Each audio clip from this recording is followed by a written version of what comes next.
You are now tuned in with your favorite dark-skinned friend with a beard, Unity.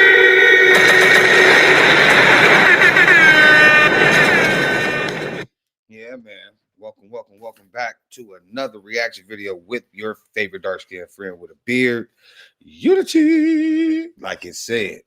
Anyways, this video, listen, I just went and seen Eddie Griffin at Yamava, what do you call it? And he was so funny. One of my favorite comedians. So seeing this title, I had to click in and see what the heck was going on. So this video is being brought to us by Blackcellence at Blackcellence on YouTube. So I think I've seen one of their videos before, but we're gonna react to this one right now.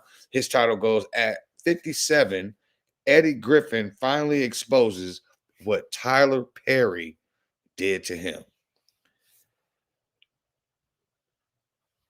I don't know what to expect, but I damn sure am intrigued. Okay. So let's go ahead and get this popping. I'm gonna get the screen right so y'all can see what I'm seeing. Make sure y'all press that like button, comment, subscribe, share, hit the notification bell, and definitely hit that hype stars down there. Let YouTube know that y'all messing with your boy, because I'm messing with y'all. I appreciate you so much. Thank you for the 90 subscribers that we have gotten in the last 13 days. Man, y'all are doing what y'all are doing, and I appreciate it. We almost to the 500 mark, and then, from 500, then we get to 1,000. From 1,000, we get to 1,500. But until then, I'm just grateful for each one along the way. And like I said, I'm going to go through the subscribe list, and I'm gonna go ahead and subscribe back to each and every single one of y'all that subscribe to me. I appreciate you. I appreciate you. All right, let's go ahead, get the screen right. Bye out. Okay.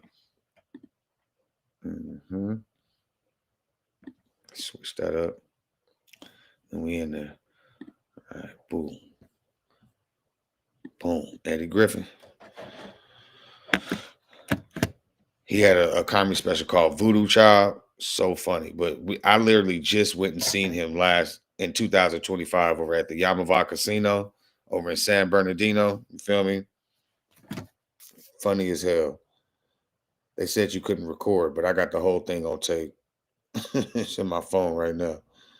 Anyways, let me check the YouTube stream real quick. We still before the 5-minute mark, so I don't want y'all yelling at me talking about I took too long to get to the video. All right. San Bernardino. There we go. Yep, we are live on YouTube. That's what I'm talking about. Let me check the Twitch stream real quick. If you don't have Twitch, what do you call it, or you do have Twitch, just type in at Unity, EUNITEE. You can find me on Twitch as well. We be streaming at the same time on YouTube and Twitch at the same dang time. Let me tell everybody hello real quick.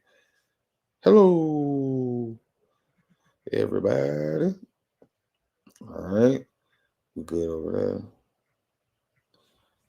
there. And then we're going to switch up. Make sure my YouTube feed is good. Yep. YouTube, we are there. All right. Hello, everybody. Bye, y'all. Okay. Let's go ahead and get this video popping. How much time we at? Let me check real quick. Oh, we only have 354. Look, I beat the 5-minute mark. Let's get it. I knew Tyler Perry. I knew. He plays that Madeira part a little too goddamn well. He's uncomfortable as a man, but as that mother funny and very comfortable. He wanted some of that oval, that marshmallow. That's what he wanted. Because this actor was white. The actor alleges that Perry rubbed his thigh in bed, sent him charge messages, and once grabbed his throat, asking if he likes it rough in bed. These are all plants.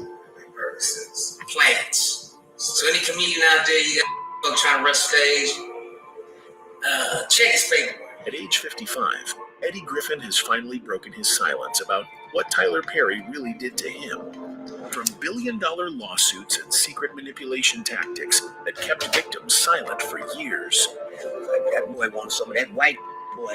He wanted that. I would have known about this Oh, sooner. man. Definitely could have helped me in the past, but at least I can use it now. Yesterday, I saw my. If you don't know, Eddie Griffin is another one of those black comedians like Corey Holcomb that does not hold his tongue, and he's all about telling the truth, his truth. Whether you believe, whether you agree with him or not, it is what it is. He's gonna stand 10 toes down or whatever come out his mouth. So that's why I love Eddie Griffin. He's one of my favorites, and he do one of the best Michael Jackson impressions.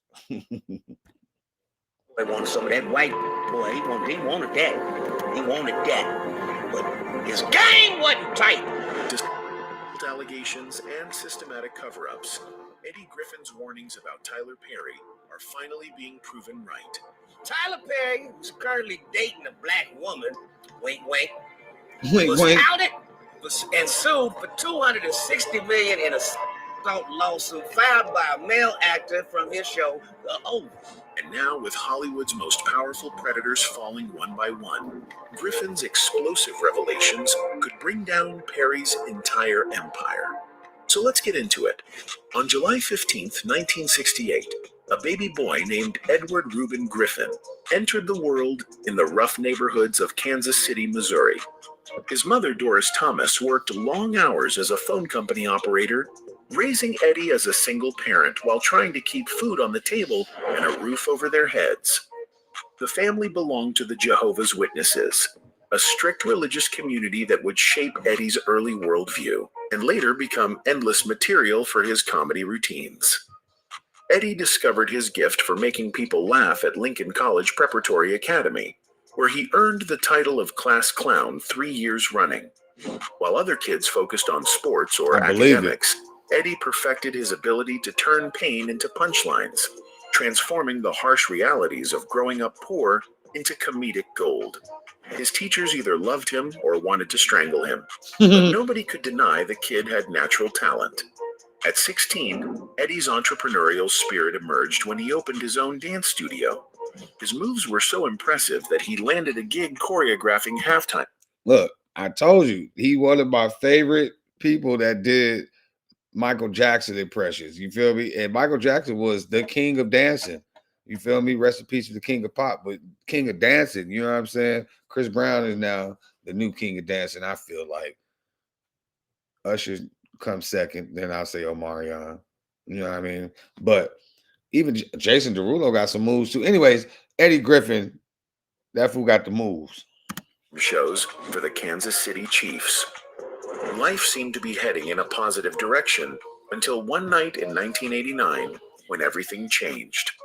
Eddie was hanging out at Sanford & Sons Comedy Club when his cousin issued a dare that would alter his destiny forever. Eddie had never performed stand-up comedy before, but something inside him couldn't resist the challenge. He walked onto that stage with no prepared material, just raw instinct and a lifetime of observations about the world around him. What happened next shocked everyone, including Eddie himself. Those 3 minutes stretched into 45 minutes of pure, unfiltered comedy that had the entire audience on their feet, begging for more. Hair like sheep's wool. If that ain't an afro, my name ain't Eddie motherfucking. Eddie told stories about his family, his neighborhood, his experiences as a young black man in America, and somehow made it all hilariously funny. The crowd couldn't get enough, and neither could Eddie. Walking off that stage, Eddie Griffin knew his life had just taken a dramatic turn. Within weeks, he made a decision that would change everything. He took every dollar he could scrape together, bought a one-way ticket to Los Angeles, and left Kansas City. You see that blue that blue outfit right there, man? Listen, look up Eddie Griffin, Voodoo Child. That is one of the funniest stand-up comedy specials ever created. Just take my word for it. Take my word for it. Voodoo Child. Behind forever. His mother thought he was crazy. His friend said he'd be back within months. But Eddie had tasted something that night at Sanford & Sons that he couldn't let go of. The bus ride to California was filled with dreams and determination, but Eddie had no idea what awaited him in Hollywood. He was just a kid from the projects with a gift for making people More ways to play, but there is only one place to go. With Dober Games, you can win any way you like. Sign up today and immediately get $25 free. No deposit required. Now, was just a kid from the projects with a gift for making people laugh, heading toward a city where talent was abundant, but success was rare. The young man staring out that Greyhound window had no clue that his journey would eventually lead to explosive confrontations with one of Hollywood's most powerful moguls, or that his refusal to stay silent would put him at odds with an industry built on secrets and carefully maintained images. Eddie Griffin hit Los Angeles in 1990 with nothing but raw talent and an unbreakable spirit. The reality of Hollywood hit him like a freight train. Within months, he was homeless, sleeping on benches and in shelters while trying to get stage time at any club that would let him perform. He took odd jobs painting houses and washing dishes, anything to survive while chasing his comedy dreams. The breakthrough came when Eddie developed a parody of Andrew Dice Clay that was so spot on and hilarious that word spread throughout the comedy scene. Clay himself heard about this young comic from Kansas City who was doing an incredible impression of him. Instead of being offended, Clay was impressed enough to invite Eddie to open for him on a 22-city tour. Suddenly, the homeless kid from the Midwest was performing in front of thousands of people every night. But it was I'm telling you, one thing about our people, man, when the chips is down, when we got to make a way, we gonna make a way. And he just had to, he showed and proved, because it was life or death. It was survival for him. You know what I'm saying? And you take what you love to do and turn that into a success story like that, I'm all for it. Eddie, W's in the chat for Eddie Griffin, man. W's in the chat for Eddie Griffin. a comedy store where Eddie Griffin became a legend. Night after night, he would show up for open mic sessions and deliver marathon sets that lasted so long they exhausted the audience. Other comedians dreaded having to follow him because Eddie would leave the crowd completely spent from laughing. The club's regular performers started calling him the Endurance King because nobody could match his stamina or his ability to keep an audience engaged for hours at a time. Jesus sitting there scoping them out. No one you motherfuckers snitched on. During this period, Eddie began noticing strange things happening at comedy shows. Hecklers who seemed too organized, audience members who appeared to be there for reasons other than entertainment, and incidents that felt staged rather than spontaneous. He started developing theories about how the entertainment industry monitored and controlled comedians who gained too much influence with audiences. Eddie's big break came in 1991 when he landed a small role in The Last Boy Scout alongside Bruce Willis. Hollywood was finally taking notice of the comedian from Kansas City. But even as his star began to rise, Eddie never forgot where he came from or abandoned his commitment to speaking uncomfortable truths through his comedy. To thank the Caucasian people for inviting us here to America. America? I think that Eddie's experiences with what he believed were planted hecklers became a recurring theme in his comedy and his life. He would later claim that a woman who threw a drink at him during a performance in Oakland was part of a larger scheme to intimidate comedians who spoke out against powerful interests. When she tried to sue him, Eddie fought the case and won. But the incident reinforced his growing suspicions about how the entertainment industry operated. By the mid-1990s, Eddie Griffin had established himself as one of the most fearless and uncompromising comedians in America. For real. But his rise was about to intersect with another performer who was taking a very different path to success. While Eddie Griffin was building his reputation as an uncompromising truth-teller, another black entertainer was quietly constructing what would become a billion-dollar empire. Tyler Perry emerged from homelessness and abuse to become one of Hollywood's most powerful figures. All right, they finally brought Tyler Perry's name up into it. We're about to get into it. Like I said, y'all make sure y'all press the like button and share. Let the people know that we on stream right now. Let's get it. But his path to success was radically different from Eddie's. Where Griffin refused to compromise his artistic vision, Lock versus HEI. Strict requirements versus flexible access. Let's break it down. A HELOC works like a credit To success was radically different from Eddie's. Where Griffin refused to compromise his artistic vision, Perry seemed willing to do whatever it took to achieve commercial success. Eddie first became aware of Tyler Perry in the early 2000s when Perry's stage plays were gaining popularity throughout the South. What immediately struck Eddie was Perry's willingness to dress in drag to portray his breakout character, Medea.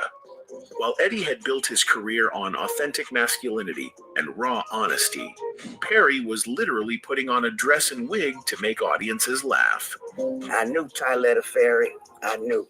He plays that Medea part a little too well. He's uncomfortable as a man, but as a that mother funny and very comfortable as a. Eddie watched with growing unease as Perry transitioned from stage plays to major motion pictures.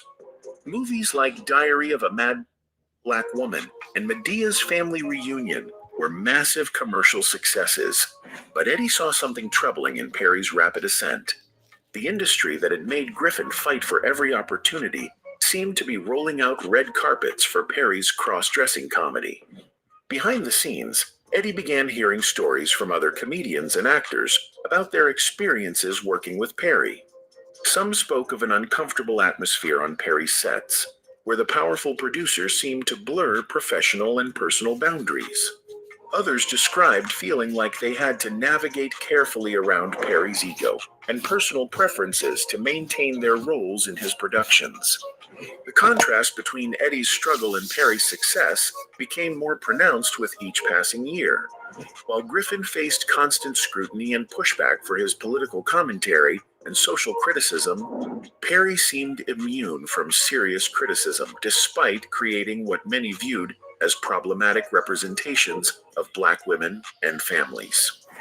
Eddie's suspicions about Perry deepened when he learned about the producer's business practices.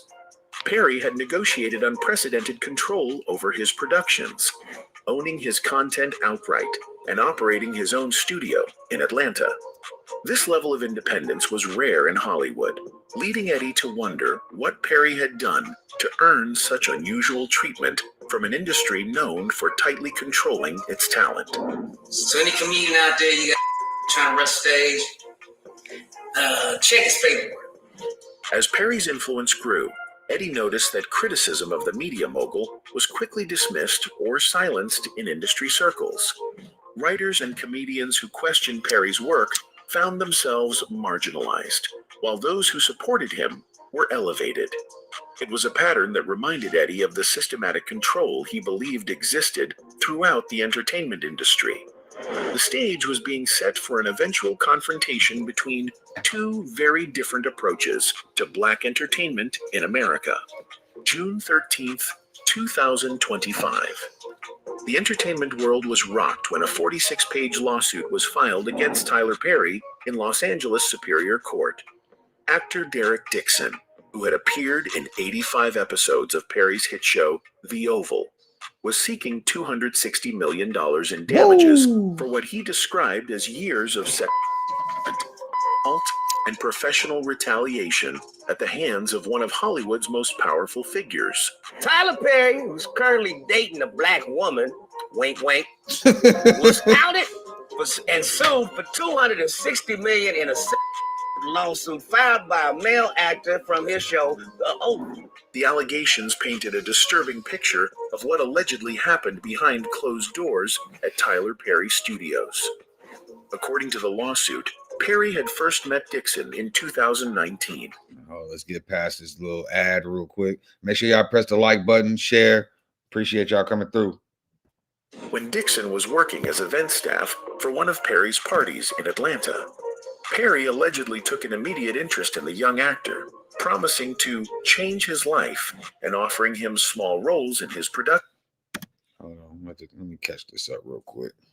Anyways, you're talking about how Tyler Perry was basically promising this dude the world, but it wasn't happening that way. You feel me? What started as professional mentorship allegedly transformed into something much darker. There we go. The We line lawsuit back detailed up. how Perry began sending explicit text messages to Dixon, including one that asked, "What's it going to take for you to have guiltless?" When Dixon tried to maintain professional boundaries, Perry allegedly escalated his behavior, using his control over Dixon's career as leverage. You want some of that oval, that marshmallow? That's what he wants. This actor was white. The actor alleges that Perry rubbed his thigh in bed, sent him charged messages, and once grabbed his throat, asking if he likes it rough in bed. The most disturbing allegations centered on incidents that allegedly occurred at Perry's Atlanta mansion. Dixon claimed look that at that in June house, though. 2021, Perry invited him to discuss a potential pilot project for a show Dixon had written. Instead of a professional meeting, Dixon alleged that Perry him in the guest house, pulling down his underwear and groping him against his will. According to the lawsuit, Perry's behavior followed. Talking about groping him against his will. Hold up. How did he even get close enough to you to be able to pull down your drawers, bro? Second of all, he groped. That means he grabbed your junk. And you ain't swing on Tyler Perry because you scared you ain't going to get another roll on the oval? Get up out of here, man. Like, a lot of this stuff, like, it'd be money grabs, and I'm not. And to those that, that are victims, I sympathize with you. You know what I'm saying? But some people just mess it up for the ones that really do go through things. And it'd be like, for real, bro, come on. As a man, no matter if you are on the spectrum, on the other side or whatever, if you don't want nobody touching you, you ain't gonna let nobody touch you, especially not that intimately. You feel me? Heck no. A consistent pattern. He would allegedly use his massive influence in the entertainment industry to isolate potential victims, making them dependent on his goodwill for their careers, while gradually escalating demands. When Dixon's character on the Oval was shot 4 times at the end of the first season, Perry allegedly made it clear that the character's survival depended on Dixon's cooperation with his advances. He was about to kill his character For Eddie off. Griffin, watching these allegations unfold was Tyler Perry was about to kill his character off if he didn't give him that marshmallow booty, like Eddie Griffin said. like seeing his worst suspicions confirmed. The man who had built an empire on moral messaging and Christian values was being accused of using that very empire to exploit and abuse vulnerable performers. The carefully constructed public image was beginning to crumble, revealing what Griffin believed was the true Tyler Perry. The shield has been unveiled. You can let that black woman go on about her business now. It's all out now. When news of the Tyler Perry allegations broke, Eddie Griffin didn't express shock or surprise. Instead, he seemed almost relieved that what he claimed to have known for years was finally becoming public knowledge. In a series of interviews and social media posts, Eddie began sharing his perspective on what he called the entertainment industry's systematic protection of powerful predators. Like that boy wanted some of that white. He wanted that. He wanted that. But his game wasn't tight. Eddie's commentary was characteristically blunt and unfiltered. He described Perry as an amateur compared to other industry figures who had perfected the art of manipulation. His reference to Diddy Juice was a pointed comparison to Sean Combs, another entertainment mogul facing similar allegations. According to Eddie, Perry's methods were crude and obvious, which ultimately led to his... What's up, Jason? I already paid for the takeout. I just need you to send me your half. I'll send it to you right now. This is just a link. Methods were crude and obvious, which ultimately led to his exposure. The comedian shared stories about what he claimed were his own experiences with Perry over the years. He described encounters at industry events where Perry's behavior toward young male actors and crew members made Eddie uncomfortable. There were parties where Perry allegedly became inappropriate after drinking, touching people without consent, and making crude comments about his sexual preferences. Eddie's insider knowledge extended beyond just Perry to what he claimed was an entire network of enablers and protectors. He described how Perry surrounded himself with lawyers and fixers whose job was to identify potential problems and neutralize them before they became public scandals. Crazy. When actors tried to distance themselves from Perry or reduce their involvement with his productions, these handlers allegedly swooped in with offers of money, better roles, or veiled threats about their future careers. The comedian also revealed what he claimed to know about Perry's casting practices. According to Eddie, certain roles in Perry's productions came with unspoken expectations about the actor's willingness to engage with Perry on a personal level. Those who refused found their characters killed off or written out of future seasons, while those who played along were rewarded with increased screen time and better storylines. Eddie's revelations extended beyond misconduct to what he claimed were even darker practices within Perry's organization. He made cryptic references to people who had crossed Perry and subsequently faced mysterious accidents or sudden career downturns. While he stopped short of making direct accusations, his implications were clear. Tyler Perry's empire was built on fear, manipulation, and the systematic silencing of anyone who threatened to expose the truth. For Eddie Griffin, speaking out about Tyler Perry wasn't just about one man's alleged crimes. It was about exposing an entire system that he believed protected predators while destroying their victims. As more details about the Tyler Perry allegations emerged, Eddie Griffin positioned himself as the voice of truth in an industry built on lies and cover-ups. But his decision to speak out came with consequences that reminded him why so many others chose to stay silent. Within days of his initial comments, Eddie began receiving threats from unknown sources, warning him to keep quiet about what he knew. Because you can change the mind of 2,000 people. Use your words or your music. Fabric of humanity. And those 2,000 people will go out and each one will teach 10. Now you're dealing with 2 million people. right. That's a movement. Yeah. So they try to kill it as inception. The threats only reinforced That's real Eddie's talk. beliefs about how the entertainment industry operated. He had always maintained that performers who gained significant influence with audiences became targets for surveillance and control.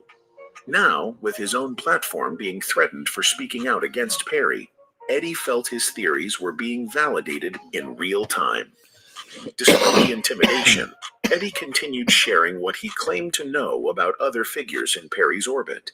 He described a network of powerful individuals who had allegedly helped facilitate Perry's behavior for years, providing him with victims and ensuring that complaints never reached law enforcement or the media. Some of these enablers, according to Eddie, were household names who maintained squeaky clean public images while participating in deeply corrupt practices behind the scenes. These are all plants. Plants. So any comedian out there you trying to rush stage, check his paper. Eddie's warnings about industry plants took on new urgency as he faced his own attempts at silencing. He claimed that people were being placed in his audiences specifically to disrupt his performances and create incidents that could be used to discredit him. Some of these plants, he alleged, were working directly for Perry's organization, while others were part of larger industry efforts to control controversial performers. The comedian also revealed what he claimed to know about the financial structure that supported Perry's alleged crimes. According to Eddie, Perry's massive wealth wasn't just used for personal indulgence, but as a tool for controlling victims and buying silence. The producer allegedly maintained a slush fund specifically for paying off accusers, providing them with enough money to rebuild their lives in exchange for signed non-disclosure agreements. As Eddie Griffin's revelations continued to unfold, they painted a picture of systemic corruption that extended far beyond Tyler Perry. According to Eddie, Perry was just one particularly visible example of how power operated in Hollywood, where talent and success often depended more on personal compliance than artistic ability. For Eddie Griffin, exposing Tyler Perry was about more than settling old scores or personal vendettas. It was about revealing the true cost of success in an industry where speaking truth to power could destroy careers, relationships, and sometimes even lives themselves. Anyway, that's it for this video, folks. Bye. That's it for this video, folks. Bye. Hold on real quick. I just feel like I don't want to end this video without putting you on a little bit of Eddie Griffin. Let me see if I can find this clip real quick. Once again, if you like the video so far, make sure you press that like button. Eddie Griffin, Voodoo Child.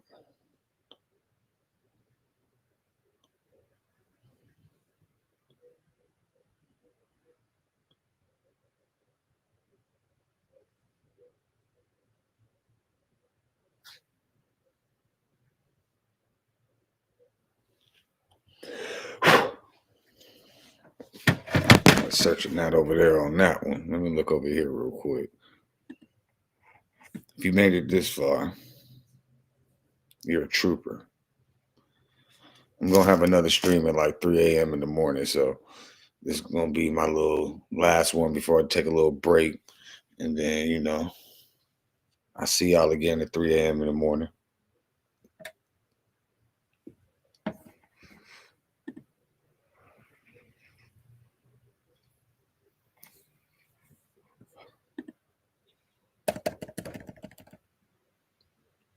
So let me see.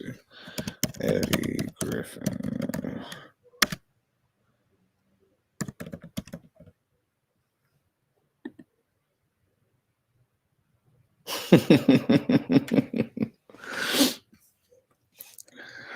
All right, that's the top one. Let me see.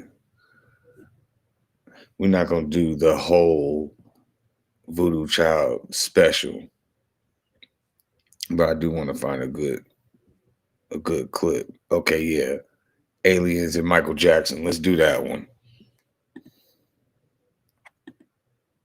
And then when on your own time, go back. Because I'm trying to tell you, this is one of the funniest comedians that I've ever experienced in life. There's just something about this guy that makes me crack up inside and out. Oh, man. Whew.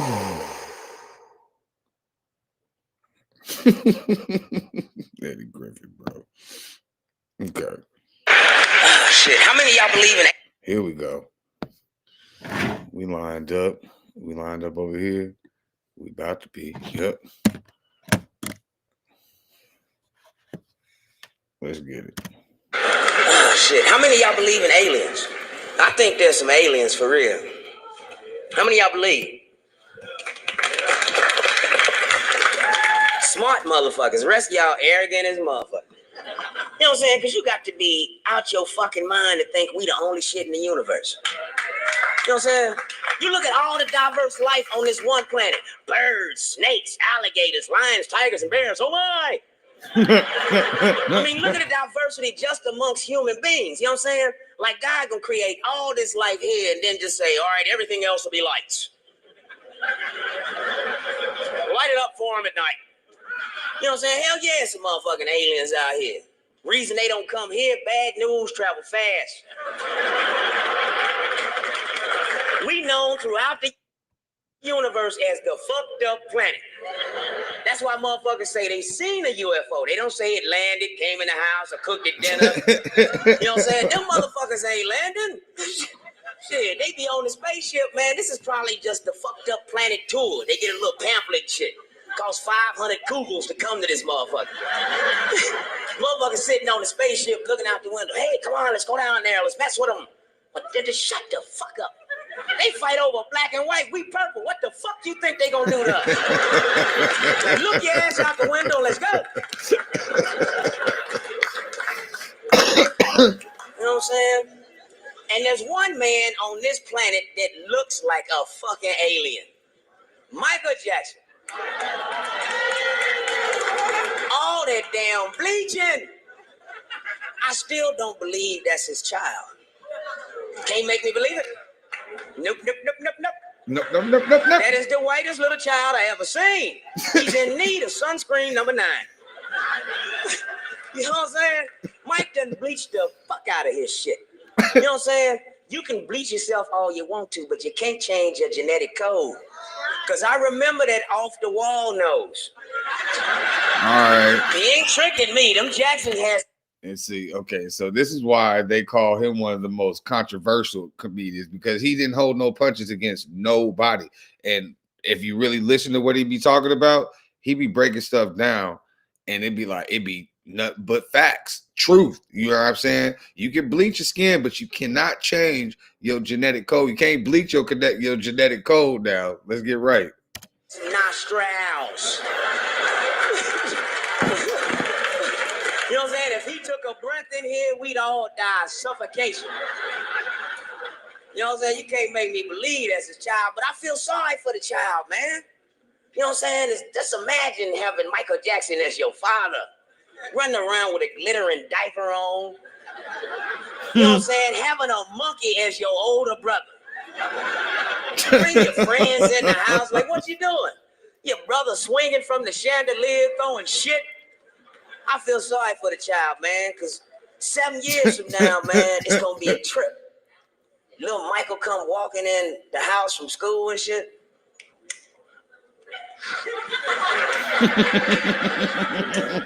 Daddy. I want to talk to you, man. I want to talk to you, man.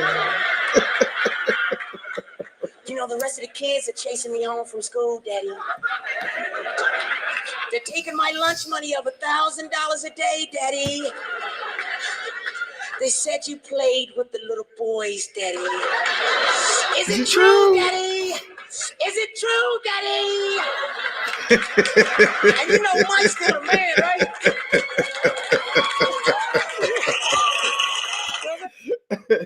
So that was him portraying the son. Watch how he do Mike, bro. I told you this fool's hilarious. You know Mike's still a man. Mike gonna be sitting there getting mad in the motherfucker.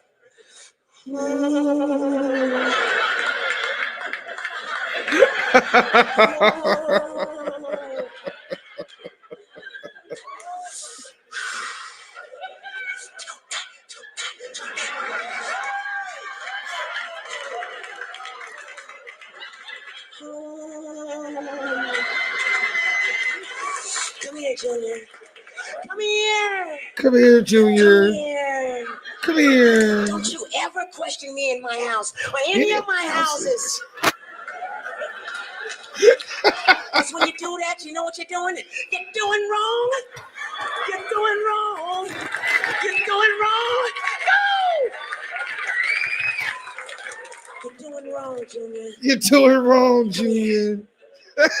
Stand right there. Right there. Right there. Spin around.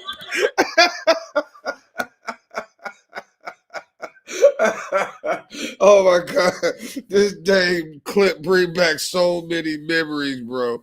Listen to me, Eddie Griffin is one of the best ever. This is what I grew up on, you know what I'm saying? And then to actually see him just last year, that was like something on my bucket list. But man, go check this whole thing out. We might watch one more clip. That's you're doing wrong.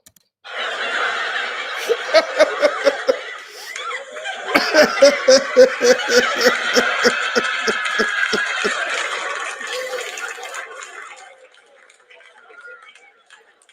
didn't want to have to do this, Junior. But you brought it on yourself, man.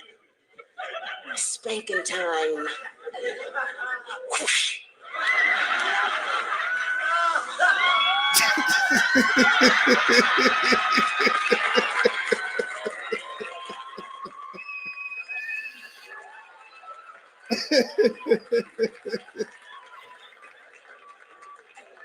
Get your little ass up. Get up. Get up. Get up, bangin'.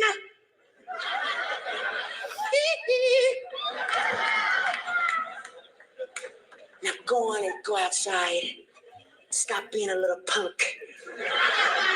And tell your friends, Daddy didn't do it. Go on, tell them, Daddy didn't do it. walk on out of here. Not like that. The way Daddy taught you. The way Daddy taught you.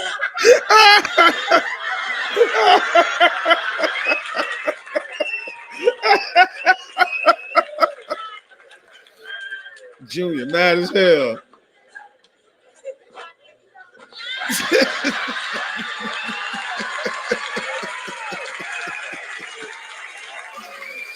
Oh my God. That's how you put on a show. Fucking little kid. Gets on my damn nerves. Where's my crack pipe? I need a fucking hit. I need a fucking hit. It's getting on my fucking nerves, man.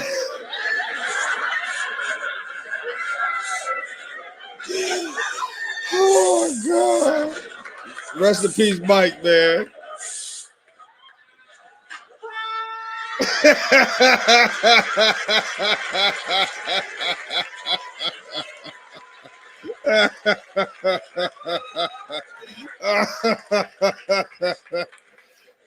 You just start dancing because he's high.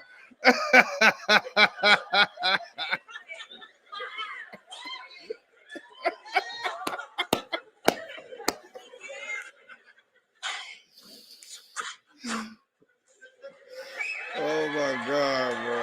This nigga is the best. I told you, he got one of the best mic impressions ever.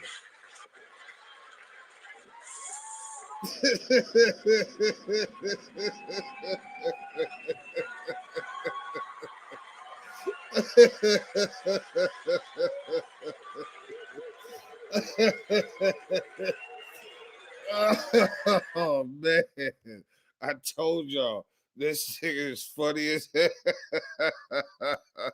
Let me find another clip. I'm not gonna play the whole thing. I swear I'm not. I'm gonna let you go and experience this on your own. I'm just saying it brought back so many memories. I remember this word for word. He is stupid as hell. Oh man, Voodoo Child. Check it out.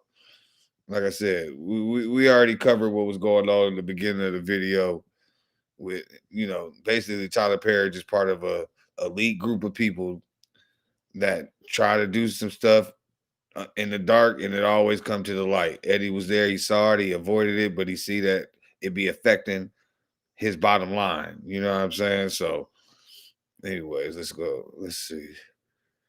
Yeah, let's do the intro.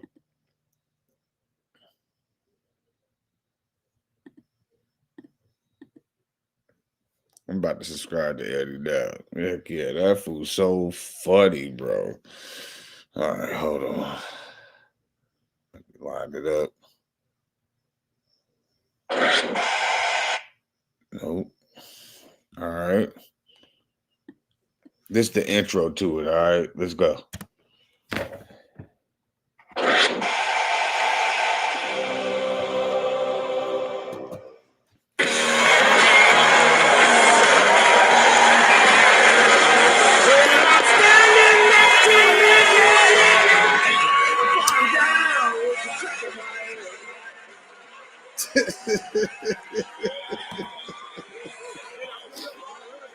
He killing that blue suit, man.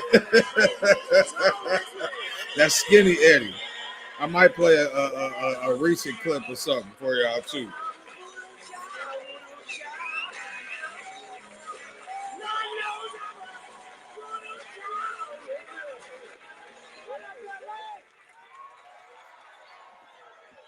What's up, LA? Los Angeles. Angela Hayes. They couldn't have named the city better. Los Angeles. Because there's some lost motherfuckers here. You know what I'm saying? Was y'all sitting at home a couple of weeks ago watching that motherfucking bank robbery? Los Angeles. I knew motherfuckers was gone, but this was like testing ground for nuts. I'm sitting at home watching the motherfucking bank robbery.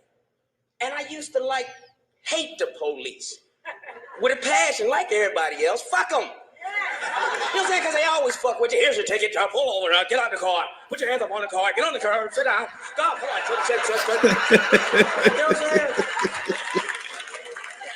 It was bad back in the 90s, man. Until I seen that bank robbery. I'm sitting there watching that shit. I said, we need more police. You know what I'm saying? Them white boys scared the fuck out of me. I'm sitting there with my partner. He like, hey, look at them niggas robbing that bank. I said, them ain't no niggas. Niggas don't play. Hold on real quick. Let's see if we can find that bank robbery. 90s bank robbery, California.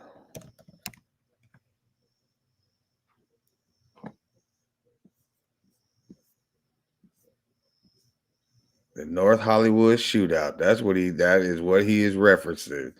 Let's see if we can find some video real quick.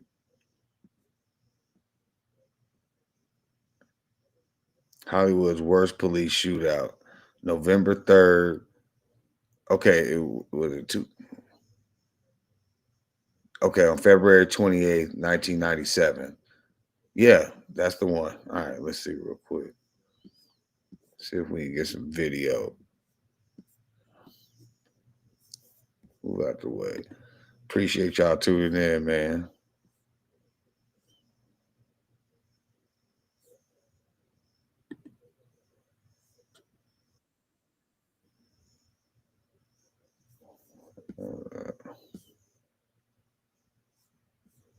Yeah, we're gonna get that one. All right, so let me see if I can find that on here real quick.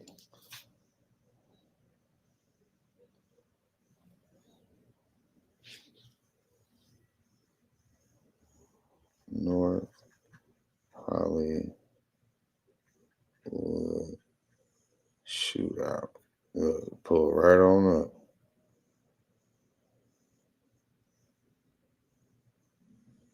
Yep.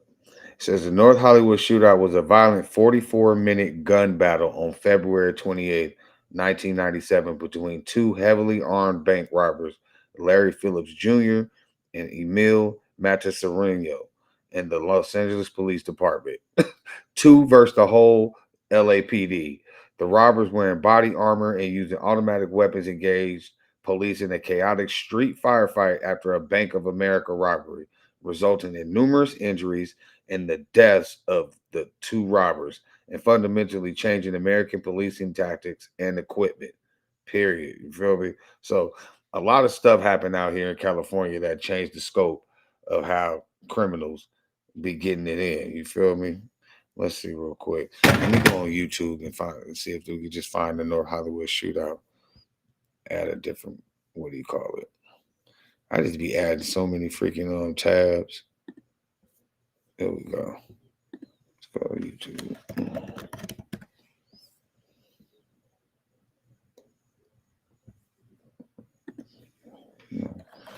North Hollywood shootout. We're gonna watch some of this.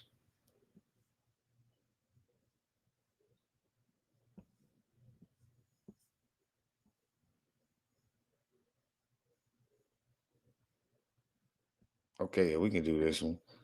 16 minutes I could deal with.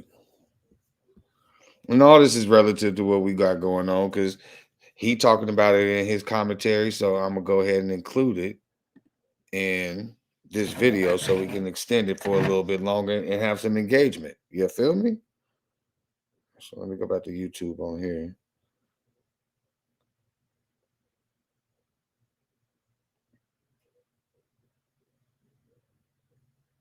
Friday, February. There we go.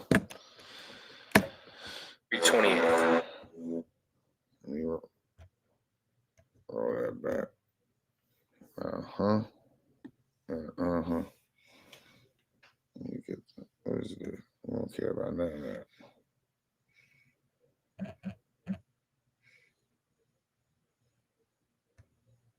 Friday, February 20th. All right, let's get it. Friday, February 28th, 1997. Two professional bank robbers overtake a North Hollywood branch in Los Angeles. Sporting a military-grade arsenal and covered nearly head to toe in body armor.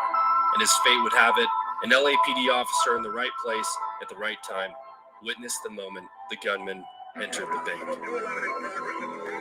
The police soon had the men surrounded, expecting the men to barricade inside. But instead, the two robbers swiftly exited the bank, spraying over 1,000 rounds at police. Over 44 minutes, in 2,000 rounds exchanged, the streets of North Hollywood turned into a living hell.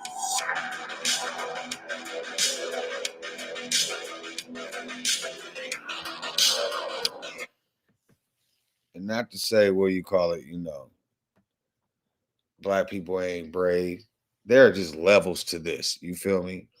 And ain't no way that two brothers is going to be in the middle of the street shooting it out for over 44 minutes with a whole police squad. I'm talking about, they said they shot over 1,000 rounds.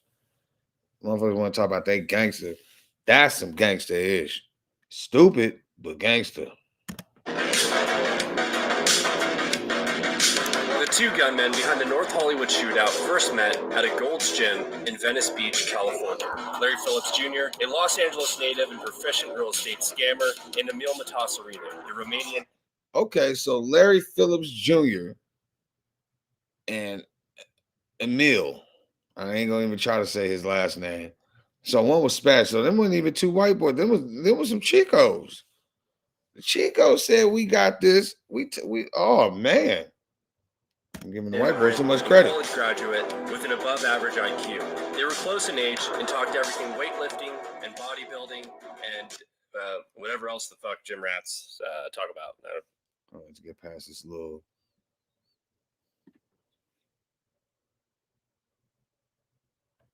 Chicken breasts, probably. Despite the contrast of their upbringings, the two quickly became close friends outside of the gym. They bonded over firearms, philosophical ideas. They talked about their tough childhoods and their mutual hatred for authority. As Larry Phillips Jr. grew up around an ex-convict father who struggled with the law, and Matassarino, who grew up watching his home country of Romania violently collapse in 1989 on live TV. Their hatred for the world and the figures who ran it ran deep. In October of 1993, the two found themselves in some serious trouble when they were traffic stopped by an undercover Glendale detective while operating a stolen rental car. When the detective made contact with the vehicle, Phillips gave the officer a fake name. He then asked the men who the vehicle belonged to which Matassarino replied that the vehicle belonged to Phillips' mother. And after making checks, the detective ordered Phillips to step out of his vehicle, at which point the detective located a Glock 17 with a 33-round extended magazine in Phillips' waistband. Matassarino, still inside the vehicle, then tucked his pistol beneath the seat. Backup arrived, and both men were taken into custody. The vehicle was seized, and a laundry list of weapons and suspicious items were recovered from within, ranging from a Norinco, 1,700 rounds of 7.62, 3 Chinese-made 75-round drum magazines, 6 smoke bombs, 2 IEDs, a gas mask, wigs, 3 different California license plates, and 2 spray cans of gray hair coloring. That's right, these jokers were locked and loaded with some just for men. Now it's a party. Larry Phillips was charged with conspiracy to commit robbery, grand theft auto, unlawful weapons activity, carrying a loaded and concealed firearm, and felony perjury. On December 27th, both men were only sentenced to less than 1 year. So, thing about that is, they got caught beforehand, went to jail for a year, came out, and still said, we're going to put this work in. Back to the original plan. That's gangster. Jail.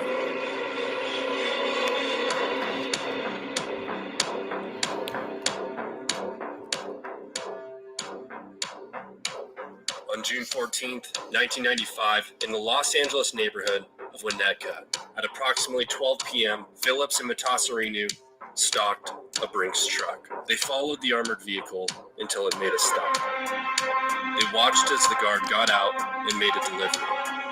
As the guard returned, and opened the back doors of the armored truck and was at his most vulnerable, Phillips and Mutasarinu opened fire with AK-47s. Both guards were shot, and $120,000 was stolen. They weren't messing around. The Brinks guards luckily survived, and the robbery quickly made headlines. Given the level of violence, tactics deployed, and weaponry used, the FBI took exceptional interest. They deemed at the time the AK-47 bandits. And it wasn't long until they struck again. On March 27, 1996, in the area of Woodland Hills, Phillips and Mutasarinu attempted to overtake another Brinks truck, but miserably failed. They once again stalked the armored vehicle and opened fire after it stopped, but the driver took off. They chased the vehicle briefly before fleeing the scene, and once they got away, they ditched their vehicle and set it on fire. Despite the recent failure, only 2 months later, the men graduated to bank robbery. And on the morning of May 2nd, they initiated their first ever takeover heist. They kicked open the bank doors, fired warning shots into the ceiling, swept the vault, and walked out in under 6 minutes with nearly $750,000. Damn. And high on success after making it out clean, they hit their second score only 29 days later. On the morning of May 31st, Phillips and Mutasarinu took over a Bank of America branch in Winnetka. And see, this is when greed takes over. Because after the first one, why was $750,000 not enough for you to start over and make something happen? These fools, I don't think even it was even about the money. I think the money just was the collateral damage. I think they was just really on some get down ish. And we about to, stick it to the system.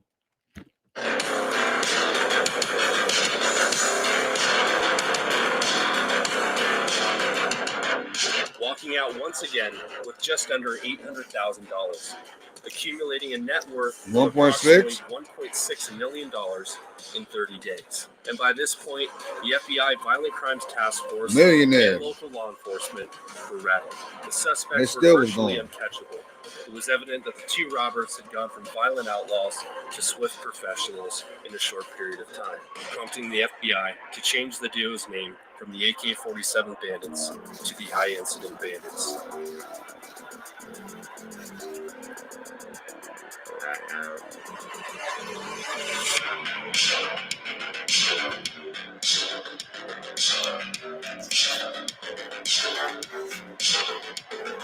Over the next several months, a massive joint operation spanning multiple law enforcement agencies within Los Angeles County sent officers to stage outside of banks and other potential targets of the high incident bandits. But the robbers at the time. I can get $150 the same day I request it. Download Grant Cash Advance from the App Store today. Can you be a travel advisor without quitting your 9 to 5? Actually, yes. We're Fora, the modern travel agent. Potential targets of the high incident bandits. But the robbers at the time went on hiatus, upgrading their arsenal and mostly planning their biggest score yet. Phillips and Mutasarinu narrowed down their options to branch 384 of Bank of America, located in North Hollywood, California. It was the largest bank in the area by far and had the potential to net them at least $2 million for 10 minutes work. It was the optimal location for many reasons. Professional bank robbers tend to hit branches located on street corners for a better escape egress. Branch 384 was a single building lot, meaning not only was it a corner branch, but it had two corners of the lot, with both freeway access nearby and city side streets leading into the valley. It was the perfect stage for the perfect heist. They chose the date of Friday, February 28th, and they loaded up for war. They attached level 3A Kevlar body armor to the front and back of both their torso and extremities, basically making them pretty much invincible against the police who have 9mm. And speaking of bullets, holy shit, they loaded out with Norinkos with full auto conversions, 75-round Chinese magazine drums, semi-auto HK91, 2 Berettas, and a fucking Bushmaster XM15 dissipator. They was ready then for loaded war. several thousand rounds of spare ammunition into the trunk of their white 1987 Chevrolet Celebrity. And both men knew there was no going back. They dug their graves in their past robberies, and after getting busted once, they knew they would be facing life in prison, unspoken, but likely even fearful of one another, and the idea of their counterpart cooperating with authorities in exchange for a lighter sentencing. They knew from here on out, contact with law enforcement could only end one way. And on the morning of the robbery, the men each took an unknown dosage of phenobarbital, a central nervous system depressant to basically Master Chief the shit out of their nerves. They suited up, drove to the bank, synchronized their watches, and at 9:17 a.m., Larry Phillips and Emil Mastorino clashed through the doors of Branch 384, firing rounds into the ceiling and declaring aloud, "This is a fucking holdup." That's where it turned up, y'all. While on routine patrol, as fate would have it, LAPD patrol officer Martin Perello entered the bank's intersection of Archwood and Agnes when he spotted the 2 heavily armed gunmen entering the bank at 9:17 a.m. And just like that, the milliseconds before the heist started, it was already over. Requesting assistance. We have a possible 211 in progress at the Bank of America. Bank of America. Inside the bank, the gunmen took over while continuing to open fire into the ceiling. And after gaining everyone's compliance, Good old Bank of America began shooting at the bulletproof door that gave access to the bank tellers and the vault. The door, which was only made to withstand small caliber ammunition, broke open after a few shots from their modified Norinkos. The men then forced the tellers to fill their bags with the money from the vault. As they held the door, watching over their shoulders, they realized there was a big problem. There was way less money in the vault than they had anticipated. The adrenaline partnered with the intense stress led the 2 men to unravel, and bursts of gunfire continued solely out of rage. Atasarinu became so enraged that he emptied a 75-round drum magazine into the vault, destroying the rest of the money. In total, the tellers only packed $303,000. Meanwhile, outside of the bank, LAPD officers Perello and Farrell enter the perimeter of a parking lot across the street and are soon joined by multiple officers rushing in to the area. An anxious Larry Phillips noticed the silence outside of the bank. There was no longer any foot traffic outside, or even a single car on the usually busy roadway. He walked halfway out of the bank and heard nothing but the freeway noise coming from a half a mile away. And in that moment, he realized the police were waiting. At which point, both men could hear sirens of the cavalry of the LAPD responding, as well as the sound of exploding die packs in the money bags, rendering the bills completely useless. The officers outside were coordinating what they thought would be a barricade situation until Larry Phillips stormed out of the North ATM lobby entrance, spraying rounds at officers with his Norinka, immediately injuring 7 officers and 3 civilians from 200 feet away. They returned fire at the robbers, but their 9mm had little effect on the heavily armed gunmen. LAPD officer James Zaborvan, only a few months out of the academy, gets a shot off on Phillips, wounding him. The gunman turns his attention to Zaborvan, who dives across his fellow officers, blocking the shot. He then seeks cover into a nearby dental office, where a dentist by the name of Jorge Montes quickly turns his dental office into a makeshift emergency room. And at this time, the elite members of the prestigious LAPD SWAT team arrived on scene. Many of the members at the time were even founding fathers of the LAPD's first ever SWAT team, who had a fear.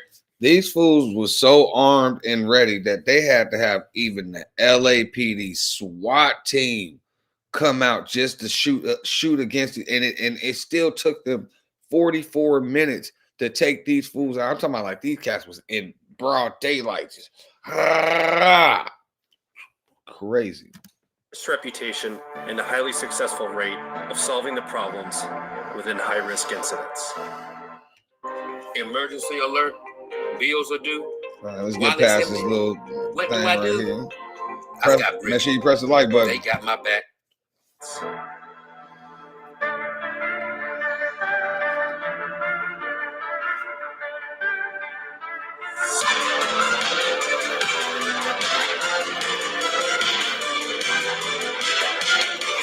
SWAT team, that's the baddest of the baddest out here in LA. Phillips retrieves the HK-91 and begins sniping news helicopters with 308, hitting a KCAL-9 chopper's rear stabilizer, until a group of officers who raided a nearby gun store to obtain higher caliber weapons returned and landed a shot on the HK-91, disabling it. Phillips picked back up his Norinco until his weapon stovepiped. Not knowing how to clear the malfunction, he pulled out his Beretta and continued firing at police. And suddenly, realizing it was the end, Larry Phillips took his own Beretta and ended his life. That's a different type of warrior, boy. Serena tried to escape by hijacking a civilian's truck, but failed. The SWAT team saw this and took advantage of Matasarino's exposed position and moved in to engage him while taking cover behind a patrol vehicle. Nah, man, I want to see it. The SWAT team opened fire, but they couldn't find an angle on Matasarino, taking cover behind the engine block of his vehicle. LAPD SWAT officer Rick Massa decided to prone out and found the exposed feet of Matasarino, got a good sight picture, and opened fire. Shot that fool in the foot. Matasarino twice in the ankle. Matasarino collapsed and began skipping rounds towards the SWAT team from beneath the vehicle while laying on his back.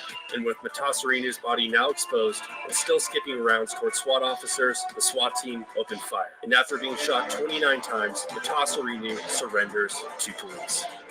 As they secure Matasarino's weapon and place him in handcuffs to search for additional weapons, Officer Rick Massa stands over him. That's crazy. He still survived. That fool got shot 29 times. That's how much body armor them cats had on, to the point where he got shot 29 times and he still had the option to give up. Crazy, bro. Serino looks up at Massa and asks him to finish him off, to which Officer Massa declines and says, "I'll see you in court." Matasarino succumbed to his wounds and died 56 minutes later. As the deadly shootout came to an end, the SWAT team entered the Bank of America to rescue the employees and customers from the vault. After the incident occurred, the LAPD realized the importance of firepower after realizing their 9mm fucking sucked. And they received 600 M16s from the Pentagon, officially birthing the requirement of patrol rifles. Look at him. He's so happy to be holding that gun. Tell you, that's why we be scared of the police sometimes, man. We don't trust them. 1 year after the incident occurred, 19 LAPD officers received medals of valor and were even commended by then President Bill Clinton. Despite the injuries. Okay, so that's the background of the North Hollywood shootout, right? So the reason why I played that is because Eddie Griffin, he got into his bag about this. And yeah, so here we go. We're going to get back to it. Let's get it. Dead well. You know what I'm saying? Them motherfuckers shot out with the police for 30 minutes. You know what I'm saying? Nigga go do a bank robbery. Nigga be like, "Hey, you got your 9? Now I got my 9. He said, "What you got?" "I got a 45. Well, shit, nigga, let's go. It'd have been a short shootout because niggas would have had one clip. White boys be playing and shit. You know, "Look here, Jim, we want you to get the M16, get the M9, the banana clip. And I want you to get the KKWAKKYY. You know, they have all the letters and technical terms and shit. The WKFFF. With the laser scope, we're going in. We're going to need body armor because, by God, we're getting out alive." You know what I'm saying? And this was some military plan shit. You know what I'm saying? The story behind the story is going to be a motherfucker when it come out. Because this wasn't no average motherfuckers that got together and said, "Dude, it's fucking rough, man. Fuck, man. Come on, man. Fuck, come up, man." That's what the black people say. Come up. You know what I'm saying? These were some military motherfuckers. You remember that fool that was dumping on the police, walking towards the motherfuckers? You know what I'm saying? Ain't no niggas ever did no shit like that. Niggas see the police, be like, "Nigga, let's bounce." We out. We ain't trying to even stick this around. Just like, "Yes, I'm coming, I'm coming, I'm coming." You know You know what I'm saying? He dropped the clip, had another one in there in 3 seconds. I said, "Mo Green." You know what I'm saying? That was some straight military shit. Because you remember when the sheriff car pulled up? 3 of the sheriffs got out and they dumping on this fool. Remember, he hid behind the trunk of the car.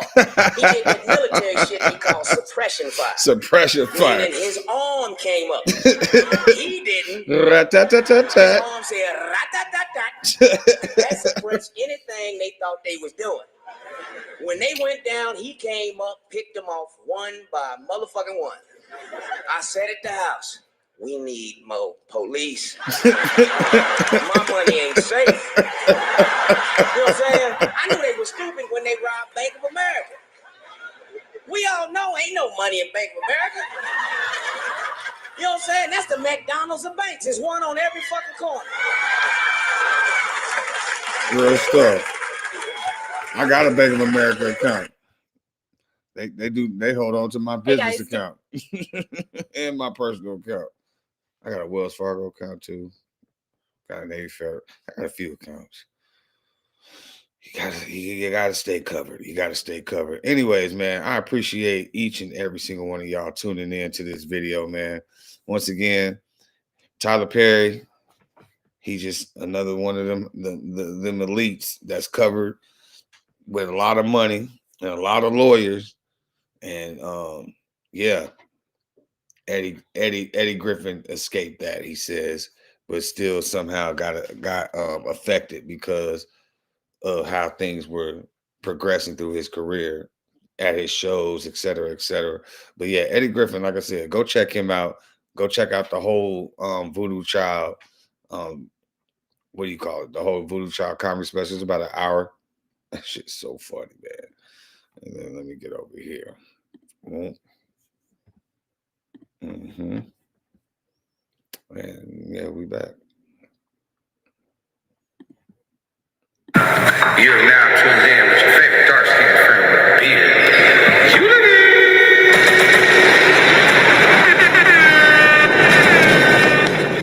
Y'all make sure y'all press that like button, man. Comment, subscribe, share, hit that notification bell, and please hit that hype stars over there. Let them know that you messing with your boy, because I'm messing with y'all, man. All day, every day. We out of here.